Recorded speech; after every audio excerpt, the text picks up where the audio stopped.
we're about to bring him on screen, but it looks like he's about to give a presidential address. The winner of the Austin Super Regional, our old friend, Texas head coach Mike White. Look at this. I love this. How are you, Coach? Good to see you. I'm doing great. Obviously, just late morning, kind of sleeping, getting up, and getting over the tough weekend was certainly a great comeback by the ladies. And ASU was everything and more. They were really tough competition. Well, Coach White, I want to ask you about the weekend, and I know that this was the storyline all weekend. You make us nervous because you tend to lose that game 1 and then come back and win games 2 and 3. What is it about that game 1? And do you just like to make it interesting for all of us during Supers? No, I don't. So I'd much rather have it the other way. But I guess someone said it's the 7th time or something, but I'm not counting, trying not to count. Just worrying about playing each game as it comes. And obviously we were down in that second game again, just like the year before against Clemson. But the spirit of the ladies were great, and the ability to fight back and take control in the end. And then having our relief pitcher, Salada Gutierrez, come in and do a masterful job for us and allow us to get to that third game.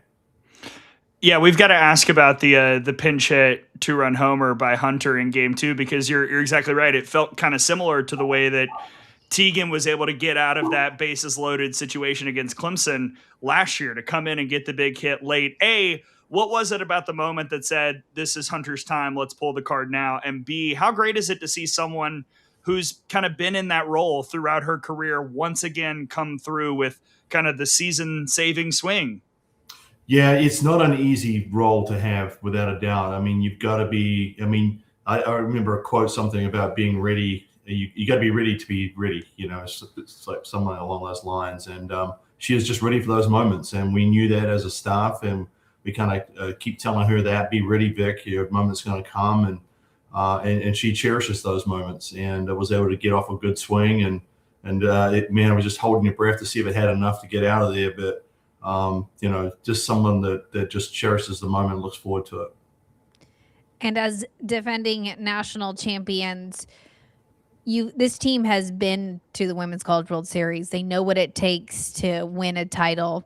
How do you think that impacted this past weekend? And did you notice anything different in this team, well knowing what it takes to get through a regional, to get through a super, and then ultimately to win the last game of the season? Well, it's not I think the experience played a part for sure. And we definitely had returning players mention that to the newcomers on the squad, about what it takes and what it was like and what their experiences were and what have they learned from last year. And hopefully that rubbed off on some of them. But, we definitely had some people, get up and make some big contributions. In other words, Ashley Maloney doesn't get on base, but comes as not a 2-run home run. So it took everybody and hitting throughout the lineup, of course, and then playing good defense without a doubt. But, we just try to play each game as it comes and not try and get too far ahead of ourselves, and just play inning by inning and keep competing. And that's all you can ask of yourself, is just compete, to the best of your ability on that day. It may not be your day. You may not have your stuff. You may not be seeing the ball like you want to, but you still just got to compete for your team and your teammates. And I think they did that for each other. Coach, as long as we've known you and I've known you, we've always seen you in a hat, and that has been true except for once during regionals when you put the wig on. That was my next question. Look, we got to go there because you bobbed it up. How in the world did they convince you to put that on, and how did you think you looked?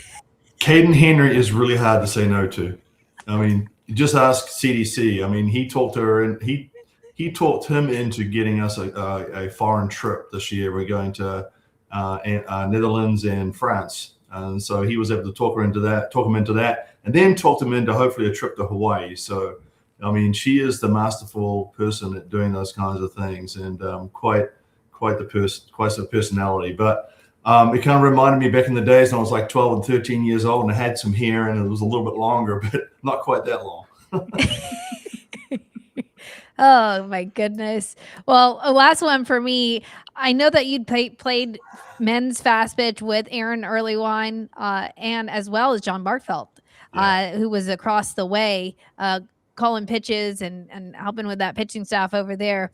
Any stories from your time in men's fast pitch with either Aaron or John? And what was that like being on the field again Yeah, against him?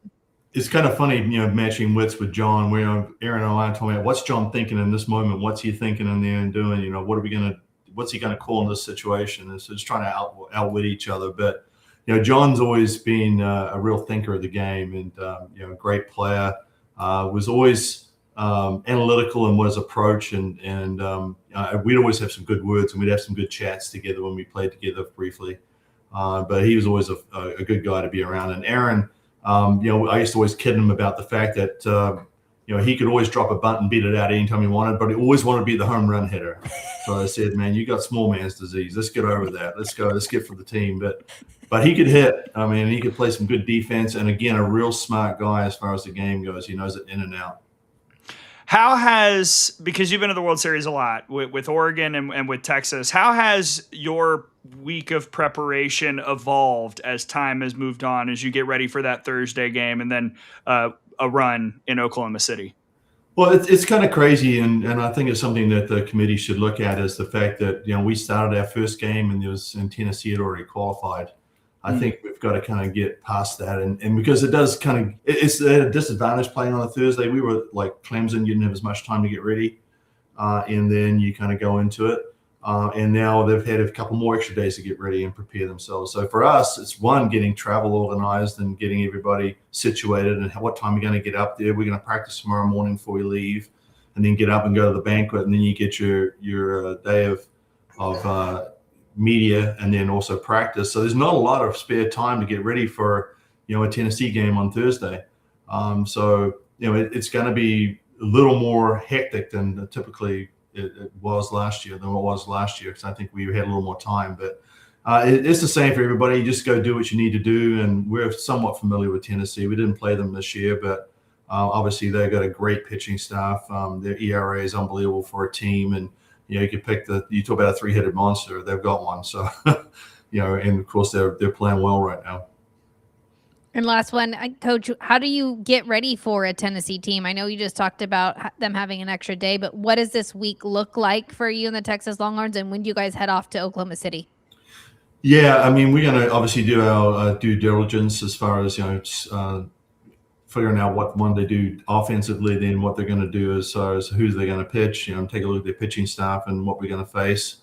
And no doubt it's probably going to be 77 mile an hour plus the first game. So, so crank up the pitching machines a little bit. But you got to also be ready for all three. You got to look at that, because you just don't know what's going to happen there. But we're going to, like I said, practice tomorrow morning and head up on about 1:00 and get in, and then go to the banquet and enjoy that experience as part of it. And then, of course, the team practice on Wednesday. And then get ready for Thursday. So it just happens really quickly. It's just it's on you. But we just grateful to be able to be back at the College World Series again, and such a great atmosphere. And it is the show for us, for sure, at women's softball. Absolutely. Well, you earned it. It's been an amazing run through the postseason, SEC tournament champs, and now back in the Women's College World Series. Coach, thank you so much for taking a little time with us and showing us your presidential office. And if you want to put the wig on again at some point in OKC, we would not be opposed. No, I've got some of my stuff from New Zealand hanging on the wall there and stuff like that. So it's some culture stuff as well as some stuff. A national championship trophy. Yeah, I see a trophy right there as well. It's front and center. We got to have that. Yeah. Well, thank you for guys for all you do for us, and looking forward to seeing you this week. Absolutely, we'll see Coach. you in OKC. Yep. Welcome. Texas head coach Mike White joining us in Good Morning Amazing. Softball America. The little wig. I mean, that was awesome. What a guy.